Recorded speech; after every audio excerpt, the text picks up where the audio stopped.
Good afternoon, everyone. Welcome to Education USA Thursday Live. Today is one of the most important session and the most sought after session for students who are heading for the fall 2019. We are going to talk about F1 student visa application process today. I welcome those who have joined us here at the American Center and also those who are joining us online. Please make use of this session and ask the most relevant questions.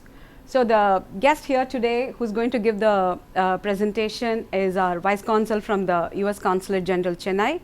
I welcome him here, and the floor is his, and he will take you through the F1 student visa application process. All right. Good afternoon, everybody. My name is Juan Pablo Varela. I am a Vice Consul here at the US Consulate in Chennai. Everybody here just calls me JP for short, so that's probably easier. One of the most important things that we do when you're presenting to any group of people is you want to know your audience, right? I've been here since about last July of 2018, and it's been wonderful, but I don't know any of you. I do know that some of you are in the visa application process now, and some of you have already been accepted to schools or at least plan to submit your applications for schools or either visa appointments. Can I get a quick show of hands of people who are already admitted into universities or colleges? Wonderful. So most people, and then some parents here, I'm guessing, maybe some eager parents, and then everybody else who has already visa appointments scheduled. Okay, wonderful. And has anybody actually gone through a visa appointment yet? Has anybody already applied for a visa, maybe successfully or unsuccessfully? Over here, which one? The former or the latter? So did you receive your visa the last time? Okay. And so those will be some of the topics that we'll discuss here, and some of the questions that I'll want to answer. So a lot of this information is very important, and so I'm going to actually try to step out of frame a little bit so that people can see. But the bulk of what I want to be able to do today is answer some of those questions. So there are no bad questions per se, and sometimes questions that we feel a little embarrassed to ask might actually be really relevant to a lot of people in the room, but nobody just has the courage to ask the questions. So I do encourage you to ask those questions. As was mentioned earlier, please ask relevant and pertinent questions because they can be applicable to more than just yourself. So jumping right into it, how to apply for a US student visa, right? We want to demystify that process. It's not that scary. We don't want it to be scary. It can seem like that at times, even from my end of the window, right? So just a couple of facts for you. So facts and figures that we have here are more than 1 million international students are studying in the United States, right? That's a lot of people, right? The population of the United States, does anybody know what it is or approximately what's that? Exactly, right? We're not that big of a country, especially when you put us up against places like China and India here where we are just a drop in a very big pool. But we have quite a few students from all over the world. And 1 out of every 6 international students is from India, right? Because we have a very important and special relationship with this country. And that's one that we want to continue to see grow and thrive. So maintaining this relationship, whether it's through the people-to-people ties from people coming over to receive a great education or to work or just to join family, we want to be able to continue that process. So the first step in applying, it's not that crazy, right? Have most of you applied already? Most of you, right, again, have your application. So you kind of know this. It'll be a bit redundant, but for those of us who are not here or for those of us who have not yet achieved this first step, we're going to kind of go through the process. So consider speaking to Education USA for assistance finding the university for you. It can be a little difficult, even in the United States, to apply for college, right? Here it is very competitive. But the college application process in general can be somewhat confusing. So we want to encourage you to utilize the resources that are available to you. Education USA is one of those really wonderful resources here in India that you can utilize. And so we hope that you maintain a relationship with this organization throughout your process. So even after you've been accepted, even after you've gone on to the United States and received your education, there are going to be a lot of other people out there who can benefit from your wisdom and your experience. So we encourage you to maintain ties with us so that we can continue to learn how you're doing. That's important to us. And so when you are accepted, your school will give you an I-20. Most of you already have that, of course.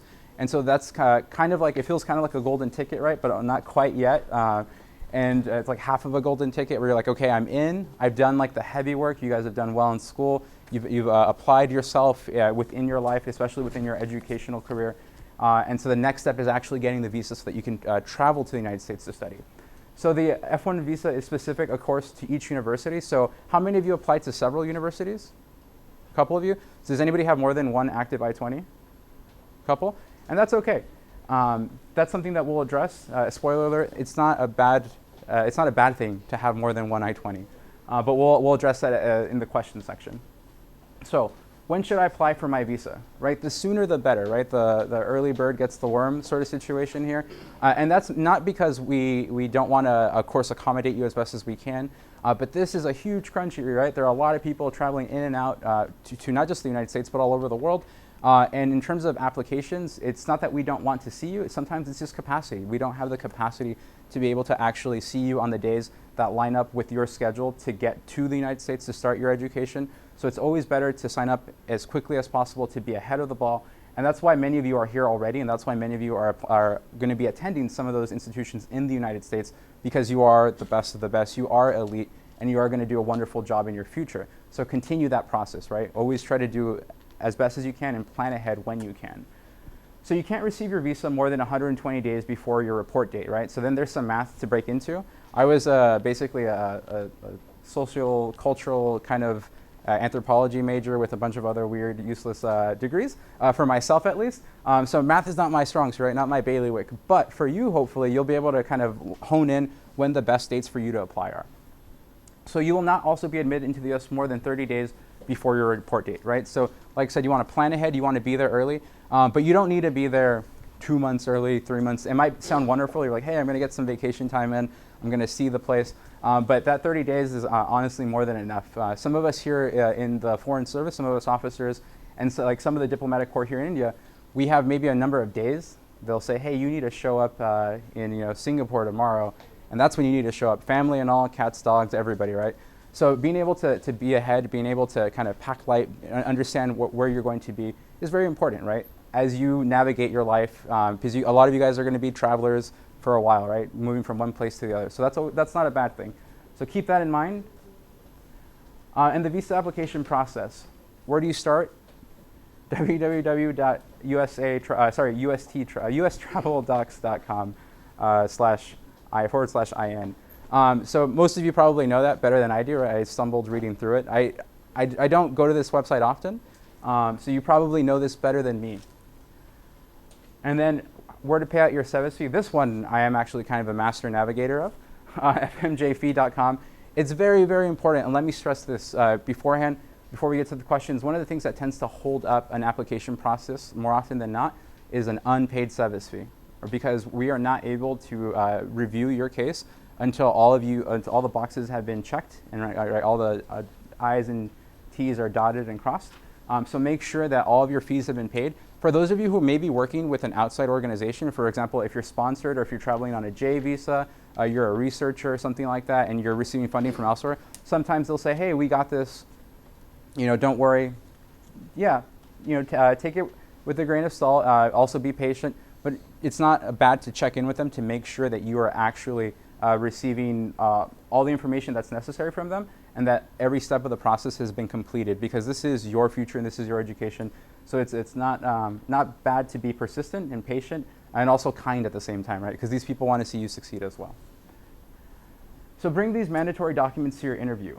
You have an appointment letter, right? So everybody, your DS-160 that you come with that says, hey, I have an appointment today. Please let me into the building. You want to bring your valid passport. Everybody knows that you need at least 6 months of validity to travel to the US. You're probably going to want more than that as a student, so you don't have to come back to India or go through the process in the United States of going to a consulate or embassy in the United States. You want, again, the DS-160, your service receipt showing that you actually paid for it, your I-20 for Fs and Ms, and then for Js, you want your DS-2019. Are there any J applicants in the room by any chance? No? That's okay. So on the day of the interview, in addition to probably being like a little nervous, maybe not having slept a lot, like it's kind of like the same feeling before a big test day, I'm going to repeat the same advice that I did not like receiving when I was, in your position for school or waiting for any big news. But try to get some rest. Eat your breakfast. Make sure you're in a good state of mind. There's going to be a lot of things leading up to this moment that you have maybe prepared for and that you have not prepared for. But the best thing that you can do is be clear of mind. And we'll get into what that means later as you kind of navigate the interview itself. So you want to arrive at the consulate on time. And I don't like saying hashtag anything, but hashtag just on time. That way you make sure that you're there, right? On time means like 5-10 minutes before. It doesn't mean like 30 minutes, an hour, because there are going to be a lot of other people there. We don't want you standing outside for too long. It's hot here, or at least for me it is. We want to make sure that you guys are going in, like I said, comfortable, not uncomfortable, not agitated or irritated, not sweating more than you already will be, without the actual weather. So there are no facilities at the consulate to store prohibited items such as cell phones, electronic items, anything with like a Bluetooth device on it, your laptop. Leave all that stuff at home. There are maybe places nearby where you can leave it. It's not even worth bringing it, right? So you can bring your phone, but you can just turn it off. But don't bring any heavy items, unless of course you have things to do after. I'm not going to tell you how to live your lives, but it'll just save you some headaches when you arrive and they say, no, you can't bring this in here. And then, again, that's the same thing, no electronic items, mobile phones, or backpacks. And you don't want to be lugging around a lot of stuff anyway. I'm, again, a big sweater. If I put a backpack on for a second, I've already sweated through my shirt. So the interview itself, right, that's where you might run into me. And I apologize in advance if you get me at the window. As you can tell, I like to talk a lot. The interview is really brief, unless, again, you're meeting with me.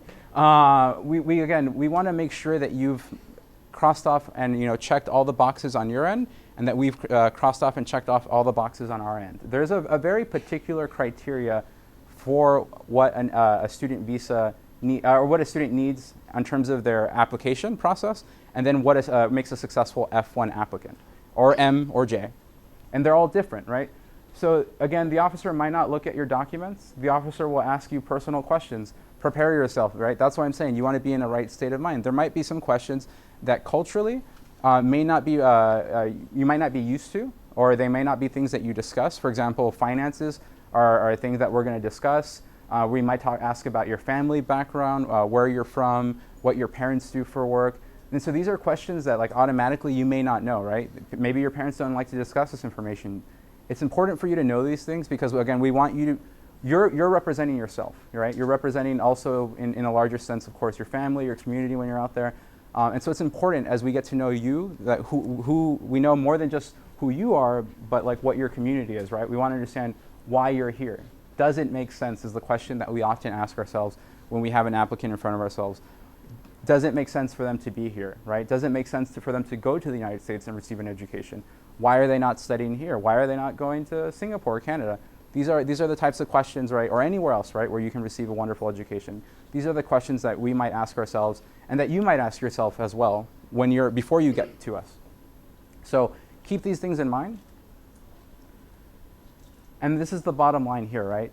This is the does it make sense? Are you a credible student? Is your primary purpose of travel to study? Do you have a plan to pay for your studies? So there are a lot of benefits to having an F1 visa, an M1 visa, a J, that just naturally come along with it, and that continue to be expanded upon, right? So one of the things that we see a lot compared to other areas or other the world and reasons for students to want to go to school in the United States is the ability to perform things like OPT, CPT, right? A lot of practical hands-on training. That stuff is really important, right? I'm not in a STEM field or in a field where practical training is especially useful. That's why they let me do things like this. I don't have a lot of training. But for some of you in your educational careers, it may be very important. So we want you to be acutely aware of why you're traveling to the United States, why you're studying in the United States, and it makes it easier for us to be able to make a decision. Are you just going to maybe do something else that's adjacent to studying? Like, well, I've got family in the U.S., and so I want to go to this school because I want to hang out with my family. And I'm going to go to school and I'm going to get through it or whatever. But is your primary reason really going to school, right? Or I want to go to the U.S. because I've always wanted to do like a cross-country motorcycle tour or something like that. And you're really into motorcycles. Bless you for that. But are you actually studying, right? Is your primary purpose going to school? Probably not, right? It's kind of just adjacent to all the other things that you want to do, right? So what next, right? You get approved, you get denied, or you go into administrative processing, right? Some of these are, I think this is like the happy one that everybody wants, right? Everyone's like approved, and these are kind of the, obviously this is, I don't know, akin to great misfortune, and this one, strikes fear in a lot of people. I think this is maybe somewhat more striking than the refusal. The refusal outright you can kind of shake off and say, okay, I was refused, what next? Sometimes people say administrative processing and you have no idea what that means. Again, that's another thing we want to demystify. As I mentioned earlier, one of the things that can hold up an application more often than not is, does anybody remember what I said? No? There we go. Sir? I'm sorry? Yes, if we suspect that you might be an intending immigrant, that might lead to a hard refusal, and that's essentially what the 214B section of the INA is referring to. But as I stated earlier, and thank you for asking your question, or for answering, sir, it's the SEVIS fee. So if an unpaid SEVIS fee can lead to administrative processing. As an example, there are many things that can lead to that, but even something as simple as I forgot to pay a simple fee, or my status is lapsed for some reason, can hold up you arriving so that you can study and be a credible student in the U.S. So, like I said, the next part, there's a couple of informational links here that we want to make available to all of you. Depending on where you are, is everybody here from Chennai, or from the greater Chennai area, right? So you guys have the greatest resource. You can just come to the consulate directly on your spare time. Is anybody in school not too far from here, in university? Just down the street, Stella Marie or IIT or anything like that? Yeah. Or the number, there are so many schools here in the city itself. So like I said, there are a number of wonderful resources. Feel free, I'm not sure if this is allowed, to take a screenshot with your phone so that if you want to reach out to any of these people. But again, EducationUSA is always going to be your go-to source for a lot of information on how the process works and also how to just navigate the process from the other end, in my opinion, the much more difficult end of getting into school. So here are some other links. Did anybody want to or take down any of the information? Did everybody who wanted to take that information take it? And then, sorry, I'll move to the next one. It's there on our Facebook. Oh, okay, perfect. So all this information is available on the Facebook. Wonderful. All right, and that's the presentation in a nutshell. Now, the rest of the time, I want to yield to your questions. Again, I want to remind you, there are no bad questions. There are some less than stellar questions, but nothing is necessarily taboo. If I can answer it, I will do my best to. And again, feel free to ask those questions that you may not feel as courageous to ask otherwise, because it may benefit more than just yourself. When you ask your question, I'm going to go ahead and repeat your question for the audience here and online. And then I would also ask you, if you'd care to, share what your major is, or what your intended major is, and where you plan to study in the United States. So anybody want to get started? Or I can, oh, sure, sorry. And if you wouldn't mind standing when you speak. How can I assure an acceptance? A great question. And where are you enrolled? Chennai? But where is your intended major or school of choice? Northeastern University, Boston. Northeastern University, Boston, to study? Master's in Data Analytics. Master's in Data Analytics. And so the gentleman's question was, how can I ensure acceptance? And by visa acceptance. And the bottom line answer to that is, you can, if you're a credible student. We don't take any pleasure, and I'll go back, right? We don't take any pleasure in refusing anybody admittance or accept, and you can sit down, sir, if you like. Sorry, thank you for asking your question. Into the United States to study. But the bottom line question is, are you a credible student? Does this make sense? So if you're traveling to the country to study, if you're traveling to the country and you have a life plan, a future, a lot of people don't think about it, right? I'm kind of reluctant to say I'm older than you, but not by much. And the reality is that those of you who are here and those of you who are headed to the US or to any place in the world where you're going to be competitive, it's because you're already ahead of the game. You're pushing yourself to excel, and you're planning for what's best. And that's not just the next 3 years, 5 years, 10 years. You have an idea of what your life looks like. And so if you can explain what your life look like, now there's no guarantees that any of those things are going to happen, of course. But if what you would like your life to look like, and it makes sense to you, and you've been doing the things to get you there, to what your ultimate goal is, what your dream is, and you're slowly achieving day by day, piece by piece, that goal, then that makes it easier for us. Okay, this student comes in front of us and says, hey, I want to go to the U.S. to study architecture and design. You know, and for the past couple of years, I was receiving a BA in some like STEM-related field, maybe civil engineering. But really, what I want to do is be an architect. But on the side, I've been taking architectural design courses. Maybe I even volunteered for an architectural firm or a nonprofit that helps with some sort of civil engineering, but it allows me to really focus on architectural design or something like that, right? Something that's germane to the field that you ultimately want to study, especially if it's different from your previous degree. And you can explain that and it makes sense, then that's going to help you quite a bit, right? If it makes sense to you and it makes sense to your parents and your friends, ask people, solicit advice. Does this make sense? If it makes sense to everybody else, then it's probably going to make sense to us, right? So that's a great question. So the way to secure your F1 visa, your M1, your J's, does it make sense? Am I a credible student? Am I really here to learn? So thank you for asking your question. Anybody else? Sir? Is it necessary to take visa appointment in our territory? So, do you mind repeating? I couldn't hear you. Is it necessary to take visa appointment in our territory? I mean, if I'm from Tamil Nadu, so I have to take visa appointment in Tamil Nadu. Oh, I see. So the gentleman is asking, is it necessary to take a visa appointment basically within the consular district, right? So if you're from Chennai, do you have to go to Chennai, or can you go to Hyderabad or Mumbai or Calcutta, etc.? Or I guess Delhi, that's the only other one. And so, do you mind again, what is your intended major of study? I'm sorry. What do you intend to study? Computer animation. Computer animation, okay.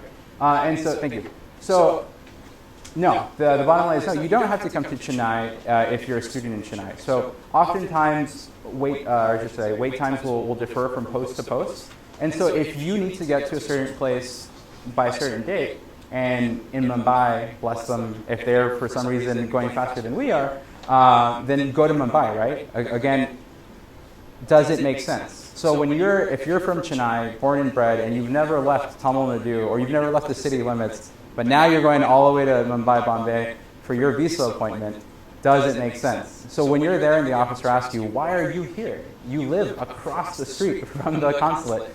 Why are you here today? Well, I got to get to school on July 1st, and there were no appointments in Chennai or Calcutta or Hyderabad or anywhere else closer to me until after July 1st. And this is the only appointment before then. Does that make sense? Right? Yeah. So if it makes sense, not an issue. So you want to keep that in mind. Again, it's a big part of our thought process. Does it make sense? So great question. Thank you, sir. Can we take a question from the online? Yes, wonderful. Yeah, so this is from the WhatsApp number. There is no available day in this month, that is May, but my classes are beginning on June 25th. Is there a way that I can get an emergency appointment for me to have my visa cleared? Yeah. So the general question that was being asked, if I can't get to an appointment within the time that I need to travel, can I schedule an emergency appointment? The answer to that question is yes. You can always request an emergency appointment. Does anybody know how to do that? Where to go for that? No. Okay. So do we have it? I don't think we have it in the links here, huh? No. Okay. So what you want to do, for simplicity's sake, if you go to the our online presence, the actual consulate's website, you'll see our CIU unit. That's our Consular Information Unit. These are the people who filled the emergency appointment request. So you can go online. I don't know the number to the top of my head. You can also actually just call the general consulate line, but it's easier to send an email. So there is an email address for the Consular Information Unit, the CIU, and you can send them an email. They're read every day, very, very thoroughly and consistently. So we won't miss your email or anything like that. Again, the bottom line there is, does it make sense? Is it actually an emergency? So we often get a lot of requests for students who are anxious to get to school beyond the 90-day, 120-day limit. They're trying to get there a year beforehand. They're like, I need my appointment, and I'm like, you're not even eligible to receive an appointment, legally, for a few months. So I just need you to pump the brakes, calm down a little bit, and that's a big part of it. So if there's a legitimate reason for you to travel, again, that's a big part of it. Legitimacy, credibility, all those things. If it makes sense, you've been accepted. Everywhere in India, all the consulates, the embassy in Delhi were swamped. You can't get an appointment in anywhere, but you've already been admitted. You have all your documents in order. You're ready to go. and it's a legitimate emergency or it's a legitimate time crunch, reach out to us, explain yourselves, and we do our best to accommodate all of the appointments that we can. It's very rare that we don't accept an emergency appointment because most of the time when we receive them, it makes sense. So hopefully you will maintain that streak that we have of accepting those appointments by presenting yourself, again, credibly in that instance. So that's a wonderful question from Outline. Anybody else in the room? Sir? Sorry. And then you next. So I have a question with respect to the financial documents that Sure. need to be taken for the visa appointment. So, like how many months or days before the visa appointment should I actually take my financial statement from the bank? So the application process, we mentioned earlier, have your documents with you, right? Where is it? Yeah, we want you to have all of your mandatory documents. Right here, we're not asking for financial documents, unless I'm misreading this. So one of the most important things, and you may see it, like I said, it's still a valid criteria. And again, the question is, how long before my visa interview should I have my financial documents? And the reality is, it's not a paper-based process. It's not a document-based process. Accepting these documents, because this is like what we need to literally scan in so we can get the information that we need about you to understand who you are, right? The DS-160, which is all your biographical information, your SEVIS receipt, which is the information about which school you applied to, and as well as the fees that you paid. So an officer may ask you to relinquish those documents. They may say, "Yep, please let me see your finances," but it is not a requirement and not a part of the process. Again, what we want to hear is, does it make sense? Most of the time, I'm from the United States. I am deeply in debt, or I was deeply in debt from the college educational experience because it's a very expensive education, especially in the United States compared to anywhere else in the world. My jaw dropped when they told me that for basically 1,000 rupees you can pay a year's worth of tuition. That was mind-blowing to me. And of course, some places are just free, right? But that doesn't register as much to me as an actual small number. Everybody takes loans out. Most people do not, a very small percentage of people get through this process without taking out a loan, without, borrowing in some capacity or another, or everybody pulling together in the family to make this happen. That's not a problem. We're not going to hold that against you. I'm from a very impoverished community back in the United States, and I've had several opportunities that I didn't think would ever be afforded to me to be in a place like this, to be able to have a conversation with you. It just doesn't make sense all the time, but it's that persistence that has allowed you, and likewise myself, to get where we are today. So it isn't about finances. What we want to know is, does it make sense? And we don't want to necessarily hear every single part of how you scraped every single last penny together, but it makes a lot of sense if you're like, hey, I'm the only child in my family, and I'm the only one who has the ability to go to the US for an education. And so my uncles, my aunts, my parents, my neighbors are throwing in to get me there because they see my potential. That's how I got through school. So it's okay if you get through school that way too. Some of you won't have that issue. Some of you will have parents who can fund it all out of pocket. Some of you will need to take loans. And there's an evolving market for loans for Indian students or for foreign students in general that in the United States, right? So the United States is providing loans, right? And you may have heard of some of these services already. So it doesn't necessarily matter how you're going to pay for it. It matters if you can explain how you're going to pay for it. So you can bring these financial documents, but a fast and hard date of when you should produce anything like that, that's entirely up to you. Yeah. Thank you, though. Thanks. Yeah. And then, sir, I think you had a question next as well. So currently I hold a legal visa Yes. from US, so will that affect my F1 student visa process? So the gentleman asked, he says he has a current visa. It happens to be a B2 visa, tourism visa. Will that affect his application process?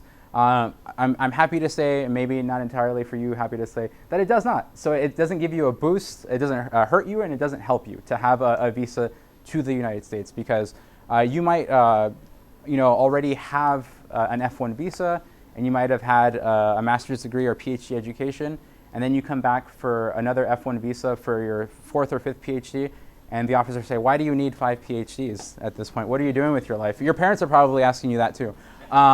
You're maybe asking yourself every once in a while. So again, it's a matter of it doesn't make sense. it doesn't, of course, hurt to have traveled, but it's not a requirement, to show that you've gone about and that you've done things, especially if it's germane or useful to your overall field of study. So like, let's say you want to be an archaeologist, you want to be an Egyptologist. I don't know how many Egyptologists or burgeoning Egyptologists there are here in Chennai, Madras. But if you've gone to Egypt at some point in your life and you're like, yeah, I went to Egypt when I was, like 10 years old and I fell in love with Egypt, and now I want to go to the US to study, at Columbia and be an Egyptologist or something like that. Fantastic. That makes a lot of sense.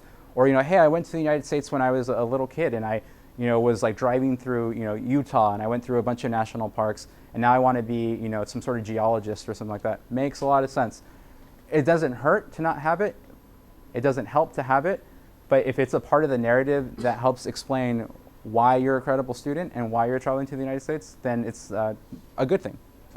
So it doesn't hurt or doesn't help. That's a good question. Thank you, sir. Sir? I'm sorry. In my I-20, I have a form called health form. Mm-hmm. Do I need to complete all this health checkup before visa interview, or I can do it later? So the gentleman asked, on the I-20, there's a portion that refers to your health, your medical situation, finances, all those kinds of things, and whether it needs to be completed before you get to the interview. That's not something that we determine. That's actually determined by your educational institution. So if your educational institution says, hey, we need you to make sure that you've got XYZ shot, or you've gone to the physician and had your physical for the year, then that's the institution's choice, not ours. And that's not something that we will necessarily look at.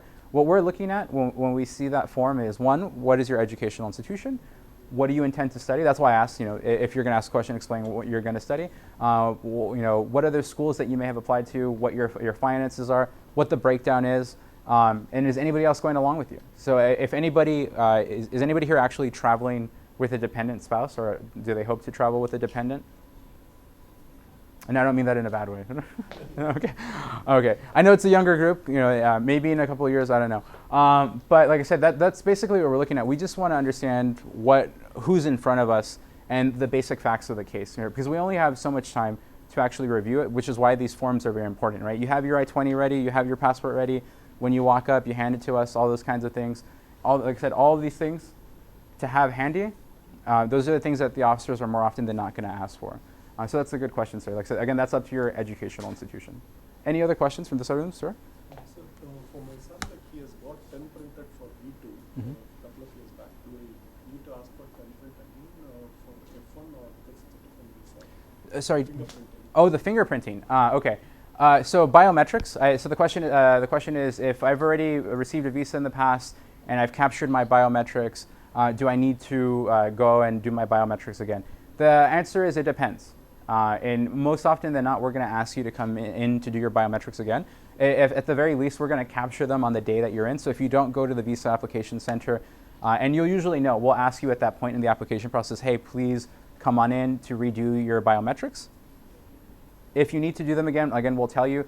But the sort of soft and fast rule is that if you're under a certain age, or you're over a certain age, and I don't think any of you, I think all of you are over that lower limit, and I think all of you are too young to be over the upper limit, then we do need to recapture biometrics.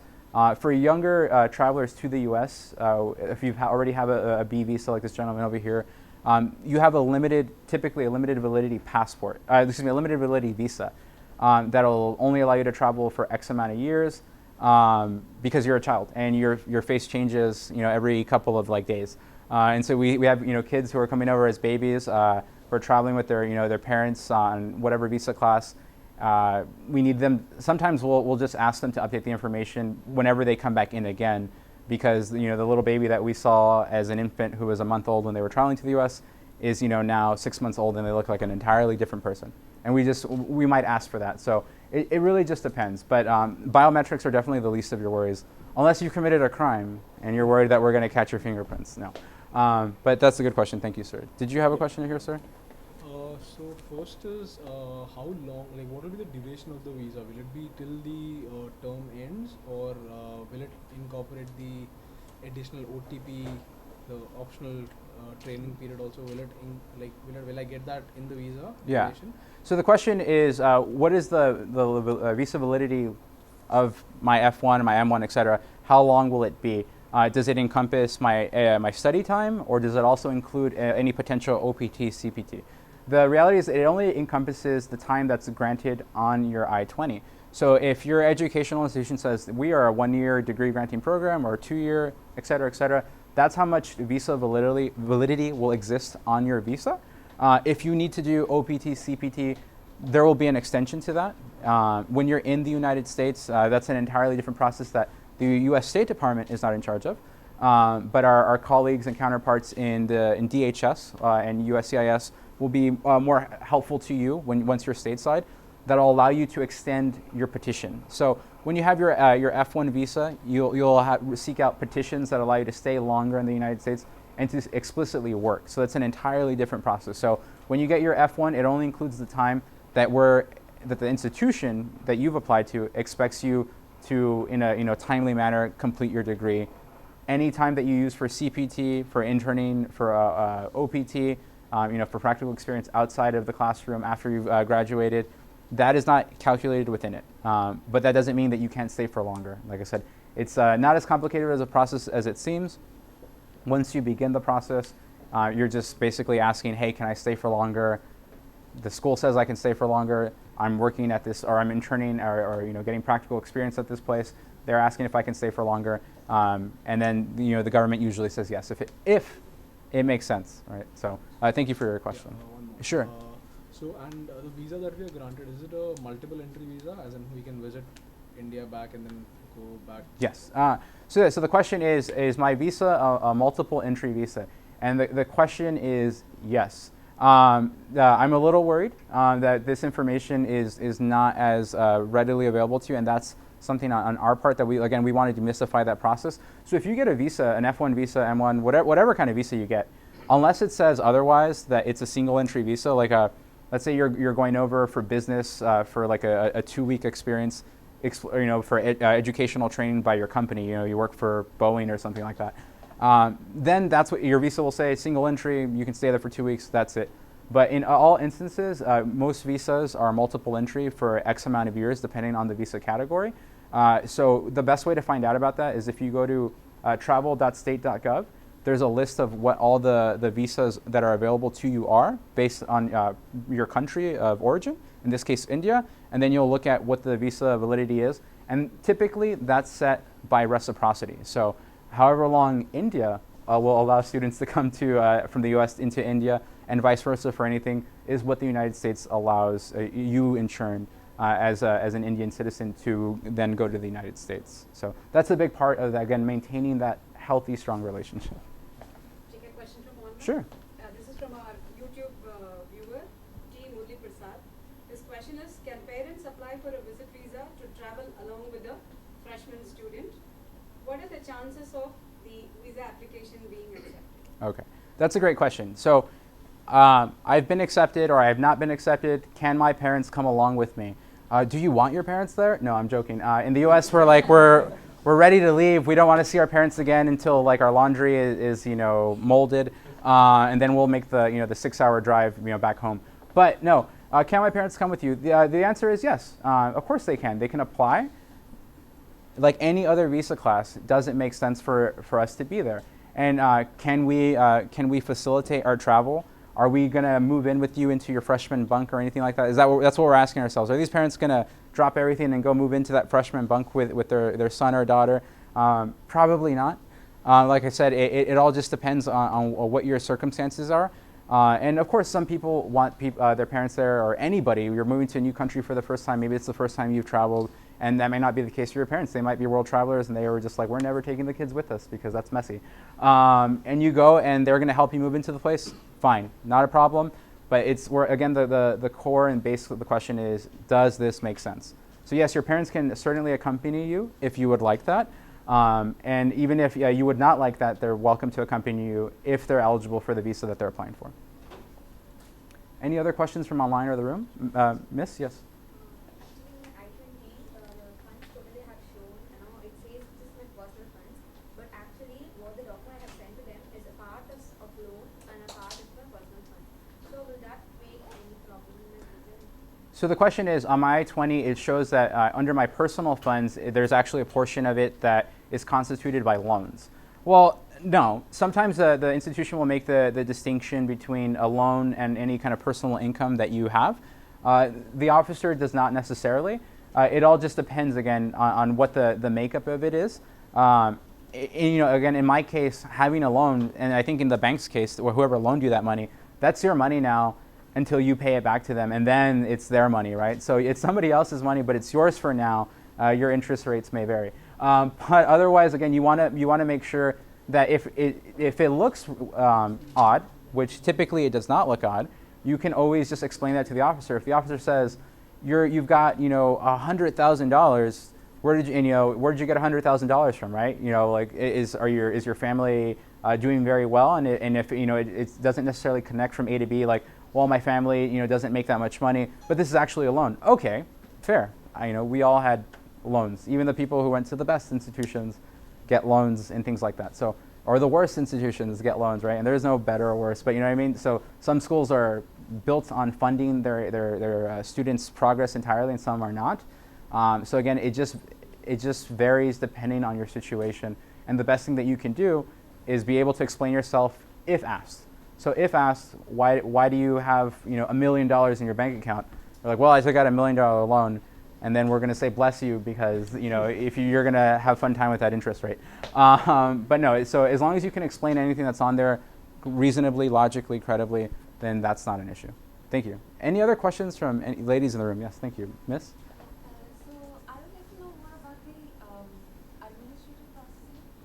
So I want to know, apart from what are the reasons that that gentleman there highlighted, that you might find us like a potential immigrant or say the pretext of a late service fee. What are the other reasons that my application could go into administration processing, and how long would it take before Bless you. after the processing that I get my visa? Sure. So the question is, what does administrative processing mean essentially, and how long does it take? You're not going to love this answer. This is one of the more mystifying parts of the any application process for any visa class. But the reality is, so just to clarify, intending immigrant is not 221G administrative processing. Intending immigrant is 214B. If we think you're moving to the United States and you're never coming back, and you're like, you don't miss your parents, then that's the 214B refusal there, because you're not going to study, you're going to do whatever, you may study while you're there, but you're never coming back. The 221G is extra time for us to assess any information that we have that doesn't necessarily make sense with our records or with the records that you've provided us, essentially. So it just gives us back office time. So sometimes we might get a case and there's just like a ton of forms. And we're like, okay, sometimes, like I said, we do ask for documents to help explain a piece of someone's personal narrative. And there's just too many things for us to do at the window. What we like to take into consideration is not just the person in front of us, but the person behind that applicant. So we want to be able to see everybody in a timely fashion. So we might say, hey, you know what, look, we need further time to review your case. Until then, it's technically refused under Section 221G of the INA, and it'll be in administrative processing until then. That's what administrative processing literally means, back office work, an opportunity for us to review whatever documents we have in front of us. And again, more often than not, in the situation of a student, especially a bachelor's or a master's student, where you don't have a lot of experience technically or professionally, you're gonna be G'd into administrative processing because you forgot to pay your service fee for the silliest thing, the first thing that you should have checked off before you got there, or because something else with your application between you and in your educational institution, your future one, as well as any external third party that is helping you go through the process. For example, for our J's, our M's that are on scholarships that are either funded by the U.S. State Department or any other U.S. entity, or any other government entity or nonprofit organization. So we want to make sure that even though they say, hey, we got this, we'll take care of you, be like, well, no, I got here with a lot of people's help, but also by doing a lot of work on my own. So let me help you help me get through this process. So again, the number one reason typically tends to be the service fee is not paid. or something else in the application is incomplete. Or, and again, not to worry anybody, because I said earlier, having more than one I-20 is not an issue. But if for some reason we get your application and your old SEVIS ID is attached to your new I-20, or things have not been updated correctly, we might G you for that. We might send your case into administrative processing and say, hey, we actually need to update your petition information, or excuse me, your I-20 information before we can move forward. And that's about it. But we're not going to G you and say, we need you to send us all of your transcripts. You know, reach out to us if somebody's asking for all, G'ing you and asking for all your transcripts or something like that. We want to make sure that this is a smooth and easy process. You're not proving to us that you're smart enough to go to school. You've already done that on your own. We're not reevaluating your ability, to be a good student in that sense academically. We're evaluating whether or not you actually intend to utilize all that potential and all that hard work that you've just done to actually go and study in the U.S. and not kind of just goof off and do other things or hang out with friends or whatever it may be. We want you to do all those things too. I tell everybody who I issue a visa to, best of luck with your education and have a good time. Have fun. Remember to have fun while you're there. This is going to be one of the greatest times in your life. So we want you to do that, like I said, and we're not saying whether or not you should have had a 4.0 or a 3.5 or whatever the equivalent scale is, the percentage or whatever your percentage is. Like I said, we want to make sure that all the documents we have in front of us make sense. So I thank you. I hope that helps clarify your question a little bit. And again, to the last part, how long does it take? It's an indeterminate process. That's the part where you're not going to like me as much. It's really as quickly as we can make sure that the information is correct so that you don't have problems down the line. Because to clarify, a visa is an opportunity basically a ticket to get on a plane, to get to the U.S. and to knock on the door. It's not a key to open the door. It's an opportunity to knock on the door, and then the customs officer there will determine whether or not you're allowed in. And to the question that was asked earlier about validity, that customs officer will also determine your validity. So your application might say, I got 5 years to study whatever I'm going to study. The customs officer might say you have a year before you need to either update your information or go back to India and then come back and get a new visa. They will make that determination. That is solely in their hands. So what we're doing is saying we have reviewed your case, everything makes sense to us, and you should be allowed to have that conversation. And that should be an easy conversation for our colleagues because we've done most of the work so that they're just verifying one last time. Great. This is a wonderful student. They're going to go study. And then they're going to contribute wonderfully not only to the economy and to the culture of the United States, but to their home country as well. So that's a wonderful question. Thank you for asking. Are there any other ladies in the room or gentlemen? Sure. Yes, sir? What are the factors that make an applicant a potential immigrant because of which their visa might be rejected? That's a good question. So the question is, who is an intending immigrant, right? So what's the difference between somebody who wants to go study and somebody who wants to just live in the United States? And there's no hard and fast rule, unless you outright tell us, hey, we want to go live in the United States, right? And I think anybody who's trying to even pull a fast one on any officer or anything like that is probably not going to say, I just want to go live in the United States. Although that has happened. I've had cases like that where people say, well, I want to go live in the United States. And I say, well, thank you for applying. Under Section 214B, your application is not approvable. And thanks for making this a very quick process. Sure. But realistically speaking, what we want to understand is what your purpose is, right? So I mentioned it earlier, having a 5-year plan, a 10-year plan, a 15-year plan, that's different from somebody who says, oh, I don't know what I want to do. Maybe I graduate and then I hang out or I go back. If you can't tell us if you don't know what you're going to do, how can you then credibly tell us and convince us that you're going to go out and do those things, right? You can't convince yourself, your parents aren't on board, your friends and family are not on board. But if you can reasonably sit there and say, after I graduate, I do want to get an H-1B. That doesn't make you an intended immigrant. Saying I want to get an H-1B, saying I want to go work for an American company. But if you say, my goal is to graduate, I want to go then work for Google and Sunnyvale or Cupertino or whatever in the East Bay, and you're like, and then I want to go come back to India and build my own business here, or there's a great startup opportunity, but I need to build the capital to do that first, and so my goal is to do that here in this in your country. Sure, why not? That totally makes sense, right? You've thought about it, right? And it doesn't have to be the Googles of the world or the Amazons. Although, I mean, obviously they have more jobs. But, it can be like, there's a really small company there. Or if you're a PhD or a master's student, you're like, there's this really wonderful professor. They're doing amazing things. I want to study with them for as long as I can on this project.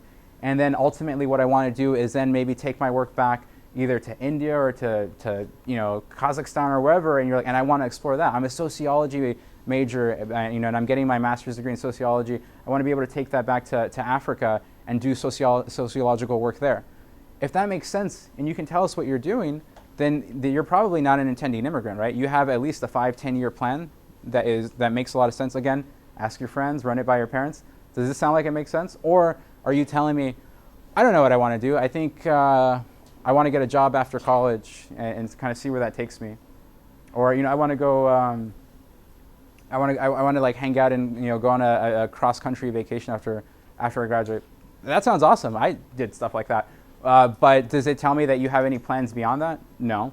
So what may or may not make an intending immigrant is not necessarily one hard and fast rule, unless you outright say, I intend to immigrate to the United States.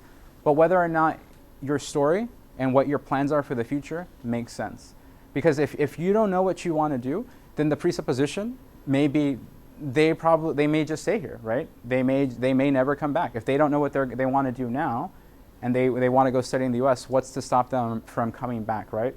But saying that you want to stay in the U.S. longer, or saying that you want to eventually be I don't know, you can be vice president of the United States.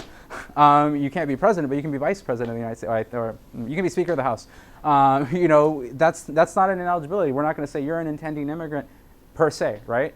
It all just depends on whether your story makes sense. Do I want to come back? Where are my ties? My family is here. Do I love my family? Am I close to my family? Is there a future for me here in my home country for the foreseeable future? And the future changes. The future is fluid and dynamic, and there's nothing wrong with that. But if you can explain what you're going to do over the next few years, then that's the most important thing. So that's that soul-searching question that you should all be asking yourself as you endeavor to move all the way across an ocean or 2 oceans, and and move somewhere else where you may not have any friends or family, and start a new life for yourself. Why do I want to do this? What is really motivating me? And what is the end result? Is the juice worth the squeeze? Do my goals make sense? And am I on track to do that? If you can answer credibly all those questions for yourself, and they make sense to other people, then there's nothing stopping me from saying, yes, here, take your F1, get out of my face, go do amazing things, have fun, do all the things that I never did. Not all the things. But enjoy your time in the US and in college. Nothing at all. So thank you, sir. That's a good question. Sure. Yeah. As you mentioned before in the presentation, you might actually ask questions about the financial, maybe the income of parents, etc. So does the income of parents being higher or lower make any difference or negative impact on the? No. So the question is, do my parents' finances matter to whether or not I'm a credible student? Not at all. As I mentioned earlier, I'm a poor kid. I grew up in a very poor area in the United States. It's like bad where I'm from. And there aren't a lot of opportunities for people like me. Could my parents pay for school? Bless them, they tried, right? They whatever they could scrape together, they scraped together. But the rest fell on me to provide in whatever ways I could, which in my case was by taking out loans. No one's going to hold it against you. No one should. Like I said, if you get odd questions like that, feel free to reach out to the Consular Information Unit and ask, are these the appropriate questions, things like that. We want to make sure that you're being serviced appropriately when you come in to receive or apply for a visa at the very least. So the most important thing is understanding, does it make sense? My loans all together, whether my parents are agriculturalists or they're industrialists, whatever it is, or maybe they're agro-industrialists, I don't know, somewhere in the middle. Like what your parents do doesn't determine who you are or what your potential is. In the United States, that's not the way it works. In the United States, who determines who you are and how successful you're going to be is yourself, the individual.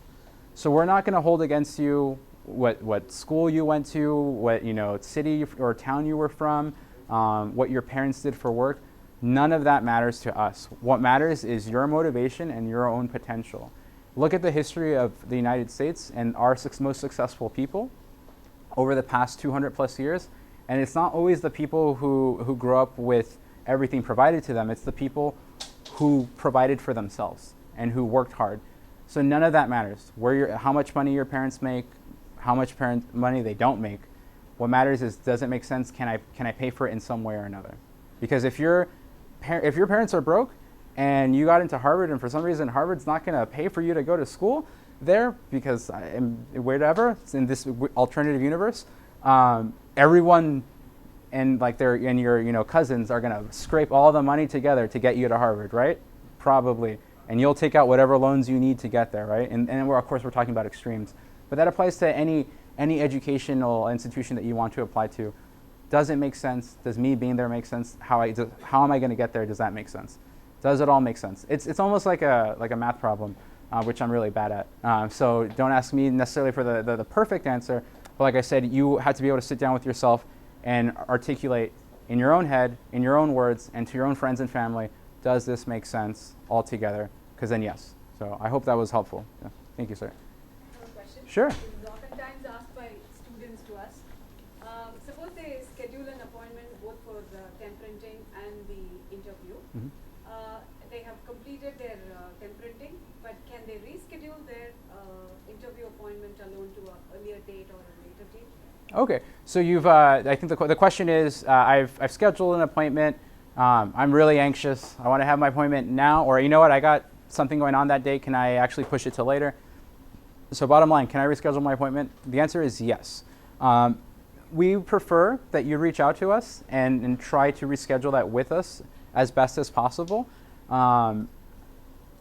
If you don't show up to your appointment, that's one thing. Like I said, that technically puts your case in a GED status, but you do have a standing appointment, and we would like to see that appointment. Sometimes it may come up and it'll show up in our system that you missed an appointment at one point. But the thing that I want to emphasize is try not to miss an appointment whether you need to reschedule it or not, and that's not the issue. Rescheduling is not the issue, but it's an expensive process. And what I don't want anybody to do is apply for an interview and not be. I mean, one thing if it's out of your circumstances, right? But to not be able to attend your appointment. But what I don't want you to do is invest more money than you need to get to school, right? It's expensive enough already. The last thing we want to do is make it more expensive for you. And realistically, we're the most affordable part of the process because we're a fee-based structure. So we're not asking you for, I mean, the amount of work that we do in terms of like dollar value, some smart Miltonian economists did the numbers, we should be charging more, but we don't. What we want to charge is based on the service we provided, and we want to make this as easy as a process as possible so that you can go and do whatever it is you need to do. And in this case, for all of you, study, do amazing things, partake in groundbreaking research, make a ton of money, start, wonderful families, whatever it is you want to do, right? We want you to enjoy yourselves. We want you to see you fulfill your potentials and your dreams, as long as it makes sense to us and everybody else in the room. If it just makes sense to you, maybe we have a problem there and we have a disconnect. But like I said, if it makes sense, that's the bottom line. And rescheduling your appointment is not like the death knell or anything like that. You just need to reach out to us as soon as you can. Even if it's on the day of, hey, you call us, like I said, reach out to our consular information unit. You can always call directly or email, even if we get the email after the fact. Like I said, it's kind of like how mail is postmarked in the US. Whenever the stamp is, so if your appointment's at of course the more time the better, but if your appointment's at 12 and you send us an email at 11 a.m. and saying, hey, I'm not going to make my appointment, okay, you at least made some sort of effort. We would like you to make a good faith effort to try and reschedule with due notice. So rescheduling is not a bad thing. So that's a great question. Any other questions? I have one more. Sure. I'll just finish with that. So many a times the student asks us this question: can we fill in our DS-160 after scheduling our appointment? Oh yeah. Can I update my DS-160 is the question. The answer to that is yes. You can update your DS-160 before, after. I mean, maybe not during, because you're not allowed to use your phone at the window. But if there's information that needs to be updated on your DS-160, you can actually tell the officer about that. If you can say, hey, the information on there is out of date or incorrect or something like that. My address is 1, 2, 3, 4 instead of 5, 6, 7, 8, you can do that and you can let us know. And depending on the officer, they might say, great, give me a second, or they might say, no worries, you can fix it after the fact, right? So how that labor is redistributed will depend on the officer, but there's no issue with updating information. Of course, we don't want you to go onto your DS-160 and say, today I'm John Smith and tomorrow I am, Alex Jones or something like that. I don't know why I said Alex Jones. But we don't want you to change your identity on the DS-160. But if it's benign information, like I got a new phone number, I'm going to be using a new email. I actually know where I'm going to be staying now in the United States, as opposed to before where I didn't have my housing yet or anything like that. Not a problem, not an issue. You can update your application. That's a wonderful question. And how much more time do we have? Another 5 minutes. Wonderful. We have 5 more minutes, and I would like to take as many questions as possible. So sir, in the back, and then madam, or miss, excuse me. Sir? Suppose we are not taking any education more than we are using family students. During the interview for the financial documentation, is it mandatory to bring a chartered accountant certificate, or can we also bring a bank statement which shows fixed deposit and savings? So correct me if I'm wrong. The question is, if we're not taking out loans, but you're using personal finances, do we need to have like a certified, true copy from a chartered accountant or somebody else, some sort of official, some notary that says that I have this amount of money? No. The answer is outright no. Again, as I mentioned earlier, it's not a document-based process.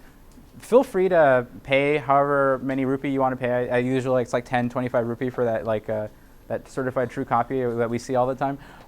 That's not a problem. You can certainly provide those documents if asked.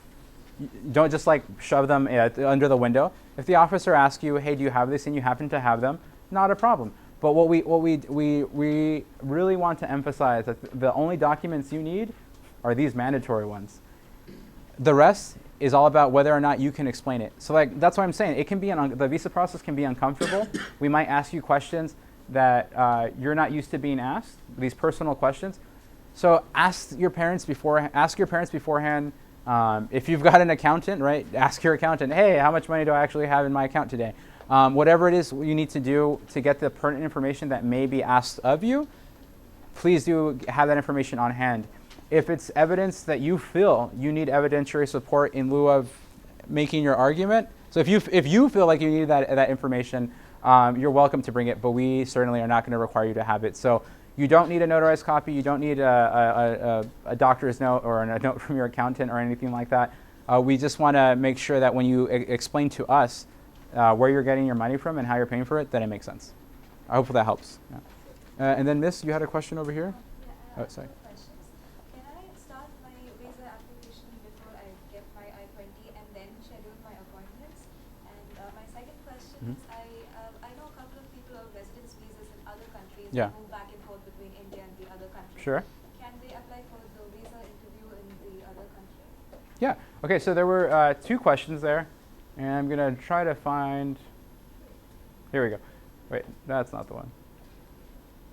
So the initial question is, correct me if I'm wrong, Miss, when I apply for when I begin the application process, do I need my I-20 already? So when I start filling out my DS-160.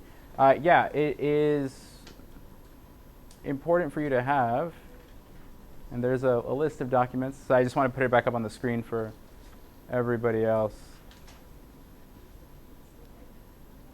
There we go. Sorry. So yes. So again, we want to reemphasize this, right? When should I apply for my visa? So that was one of the slides here.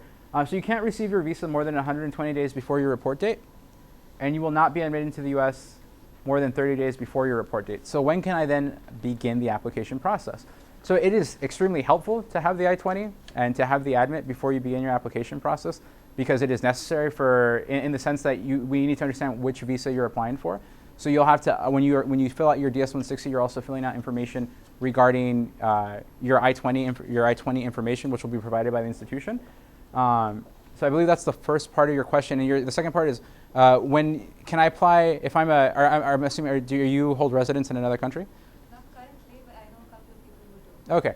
So asking for a friend. So the second question is, if I also happen to be like an Australian citizen or Australian resident or something like that, can I apply from like Canberra or Melbourne or something like that?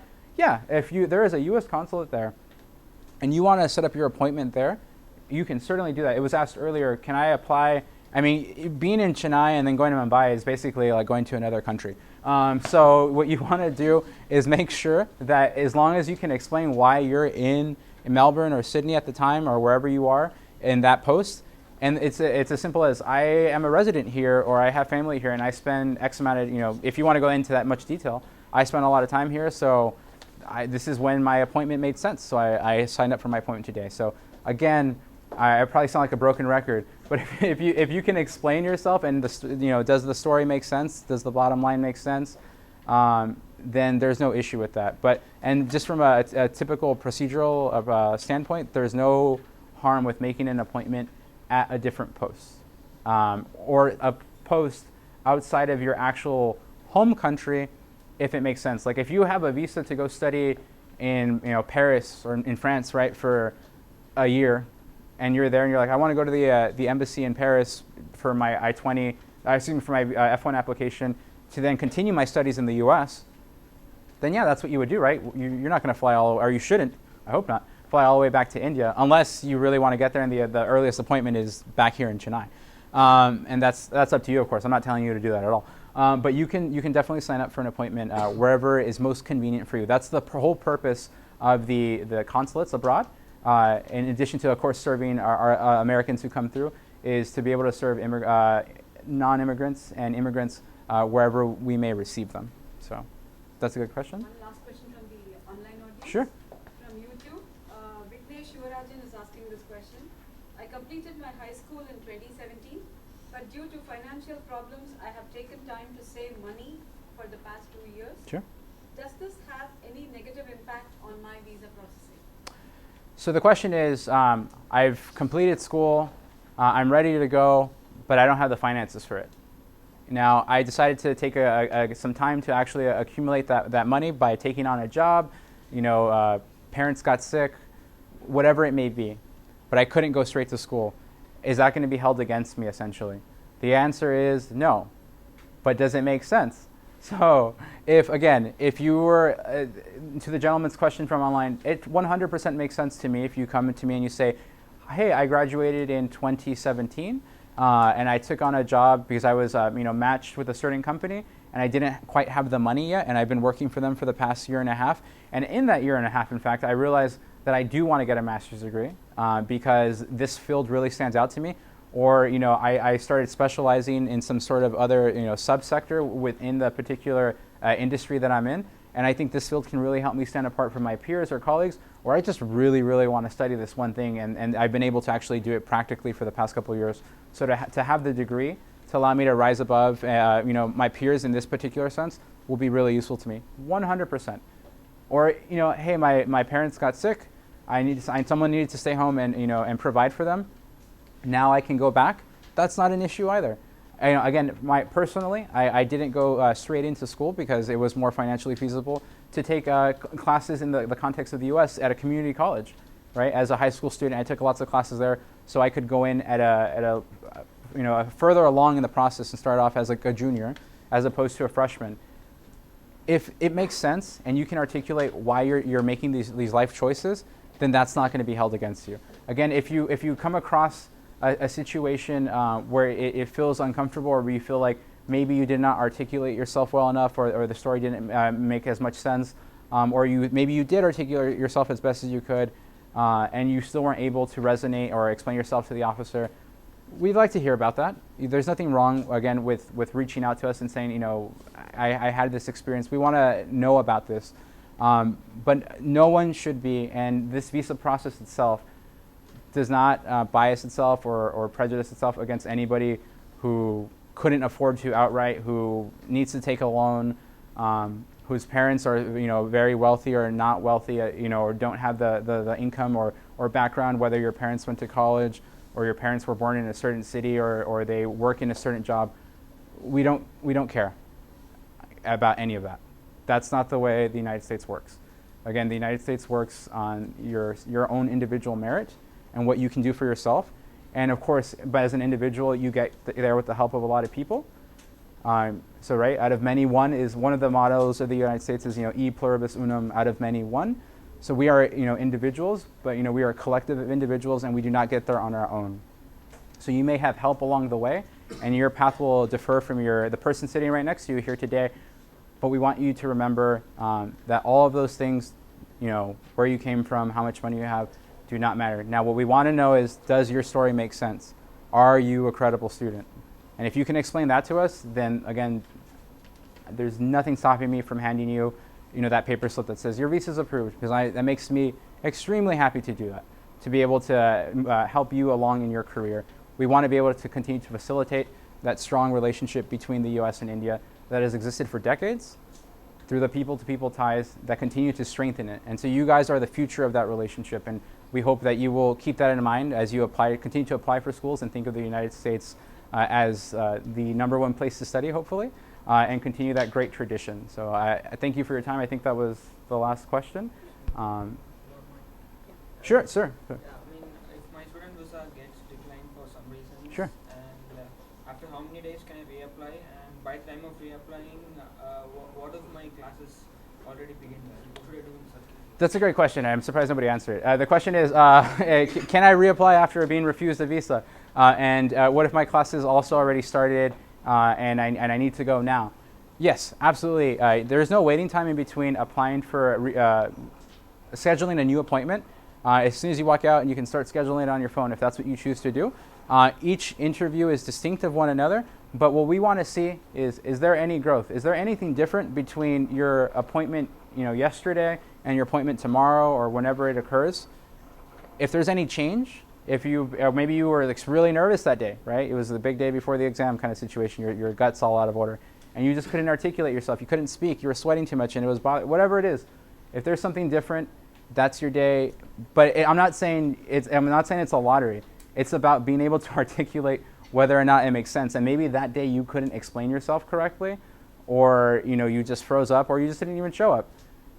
You're more than welcome to apply for a new interview. But what I don't want you to do is like I said, we don't want you to cause any undue hardship by having you apply several times, more than and to add to your finances more than will already exist for you. So like I said, if you come in beforehand, you do the preparation, and you kind of find your oneness, so to speak, and you understand for yourself what you want, and you can explain that to everybody else and their friends and the person sitting on the park bench. You can explain that, and it makes sense to the person on the park bench. Then you're probably going to be fine. Again, there are no guarantees in life, but like I said, none of us are standing there waiting to refuse you. Nobody wants to say 214B. We don't even want to say 221G, because that means it's more work for us. We want to be able to say approved, get out of here, have fun. So thank you for your question. So. I'm happy to take more questions, but I don't know if we're able to. I think we need to stop. Okay. Off the track. Yeah. So as we were saying, I guess we'll wrap up the online portion. I'll hand back the reins over to you, and then I'm happy to answer questions for about 10 more minutes, because I do have to get back down, but after the fact. So thank you. Thank you very much, JP. It was definitely a lot of insights to the myths people are having about applying for a student visa. And I hope every one of you is enlightened and did understand the process for proving yourself to be a very diligent and the right student. Okay. If you have more questions, maybe you can meet him, as he said, for 10 minutes more. And thank you for joining us today at the center here, and as well as those who have joined us online. There are many other sessions like this coming up in the future. Our next visa session is going to be on June 13th. If you have missed this session, please do come over and join us on that day. And following that, we are going to have a pre-departure orientation workshop for all those who are now flying for the fall 2019. It's going to be on July 12th at a venue outside of the Consulate. So please do reach out to EducationUSA, and then we can give you more information on our forthcoming sessions. And once again, thank you and good luck with your visa interviews. Yeah, thank you. Thank you, everyone.